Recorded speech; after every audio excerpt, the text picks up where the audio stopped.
Ngayong gabi ay sinagawa ang pagsasabit ng mga banderitas para sa darating na kapistahan ng banal na Santo Niño.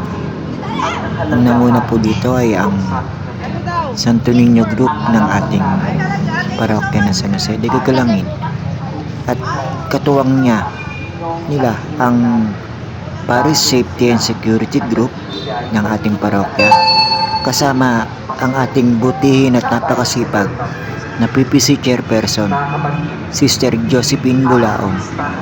At ito ay natapos sa gabing ito na